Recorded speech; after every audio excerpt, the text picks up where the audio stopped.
Bonjour, bonjour à tous.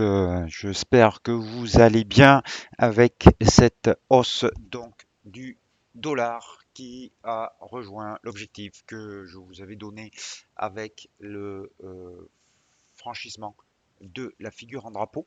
Euh, donc on va voir tout ça en image, les fondamentaux en graphe, les fondamentaux pour l'instant donc plaident toujours en faveur du dollar et l'affaiblissement de l'euro qui est dû à l'arrêt des livraisons de gaz russe vers la Pologne et la Bulgarie, qui complique évidemment beaucoup les choses et surtout qui fait peser une grosse menace sur les livraisons sur les autres pays européens, avec bien sûr le risque d'une inflation galopante euh, si jamais le gaz russe ne venait plus à être livré en Europe. On voit ça donc tout de suite sur les graphes. Avant ça, l'avertissement sur les risques.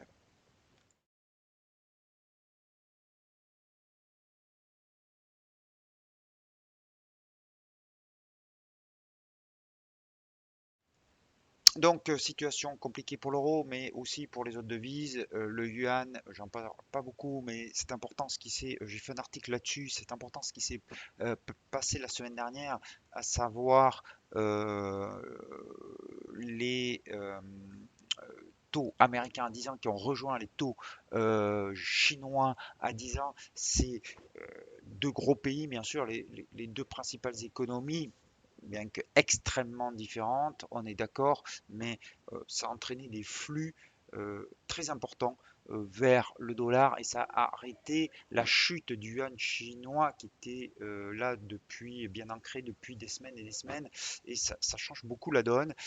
Donc chute du yuan, chute du yen, on va le voir, il a passé la barre des 130, et chute de l'euro pour des raisons bien sûr liées à l'Ukraine et au gaz russe, comme je l'ai dit en introduction, mais on voit à l'écran donc que l'objectif sur euh, le dollar est atteint. C'était 103, je vous en ai parlé depuis quasiment le franchissement de ce drapeau. Je vous avais dit que je pensais qu'on allait faire une petite respiration, correction avant de rejoindre cet objectif. Il n'en a rien été.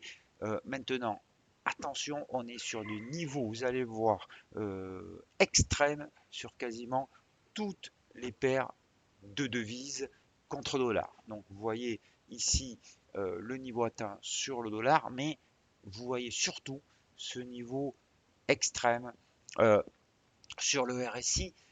La dernière fois que ça s'est produit, on ne va pas remonter trop loin, mais vous voyez ici, on a eu une consolidation quand même qui a duré quasiment un mois. Alors, bien entendu, je le répète, quand on atteint des niveaux extrêmes sur le RSI, ça ne veut pas dire qu'on va avoir une correction. Ça veut dire que on va certainement avoir une consolidation horizontale, une latéralisation des cours, voire éventuellement une correction, mais pour l'instant, les prix ne nous indiquent pas ça. Et l'avant-dernière fois, si je puis dire, ici, vous voyez que de la même façon, on avait eu une consolidation des cours qui avait duré 2 mois. Donc ici, un mois, ici 2 mois, on est à niveau sur des niveaux extrêmes, on a atteint l'objectif, je pense, je me mouille parce qu'on a l'action sur les prix ne nous dit pas ça. L'action sur les prix, la tendance, les moyennes mobiles sont toutes haussières, mais je pense que maintenant, quand même, beaucoup de nouvelles sont intégrées pour la hausse du dollar. Si les chiffres de l'inflation viennent à être un peu plus faible qu'attendu, voire même en ligne, je pense qu'on va quand même avoir une consolidation maintenant du dollar. Et donc, si vous êtes soit contre euro, soit contre dollar, soit contre yuan, si vous êtes haussier dollar,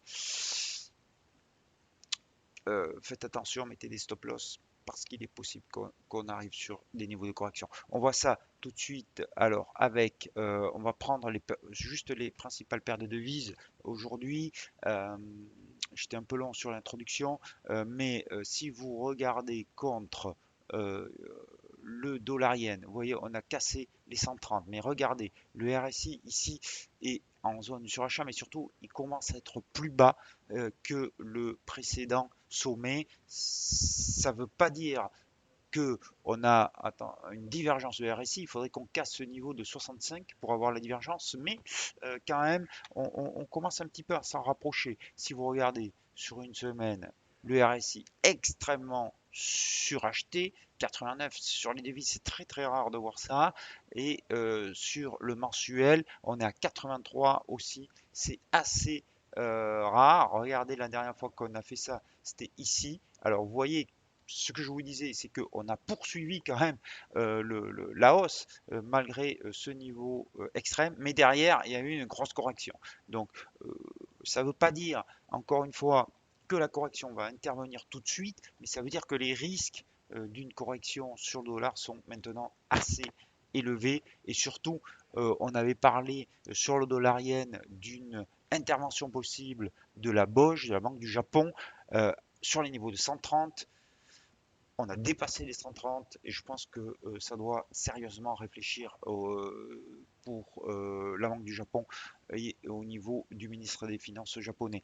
Sur l'euro-dollar, donc on a rejoint un niveau psychologique et le plus bas de mars 2017, 1,05, mais c'est surtout le gros support pour moi, il est sur 1,0340 qui correspond au plus bas de janvier 2017.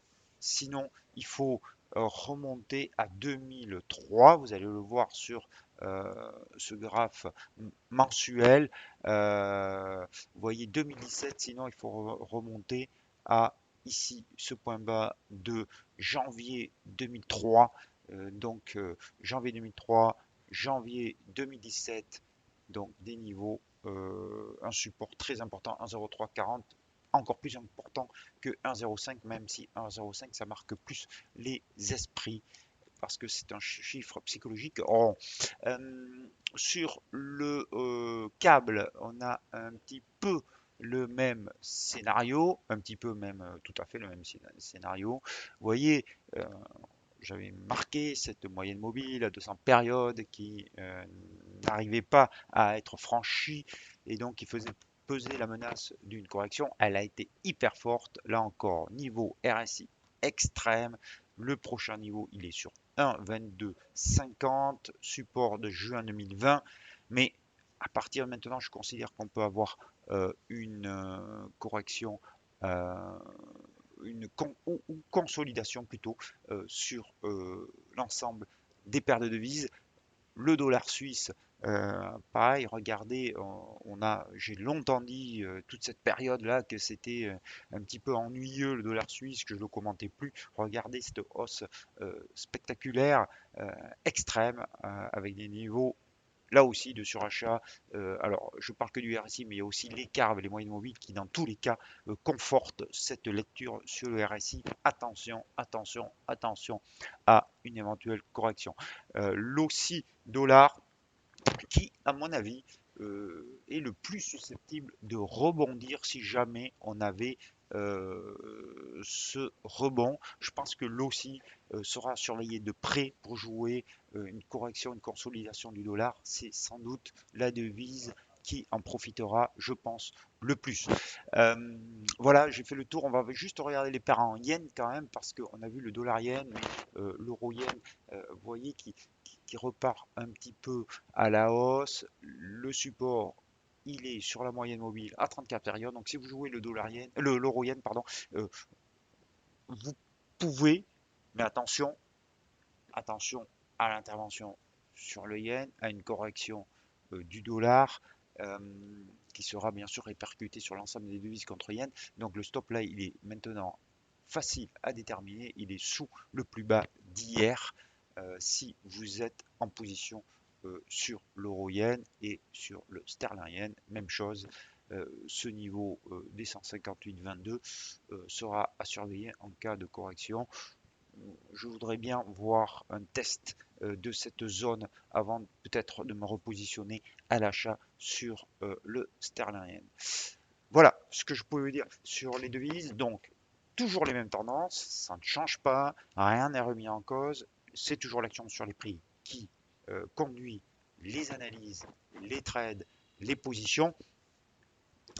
Elles sont toujours dans le même sens, mais plusieurs alertes quand même commencent à flasher. Donc, si vous êtes en position dans le sens de la tendance, je vous en félicite parce que c'est ce qu'il faut faire. Mais maintenant, ces alertes nous disent qu'il faut rapprocher vos stop loss. Je vous souhaite un très bel après-midi, de très bons trades. Je vous dis à demain. Ah, cet après-midi, il y a des chiffres hein, aux États-Unis. Attention. Ciao, ciao.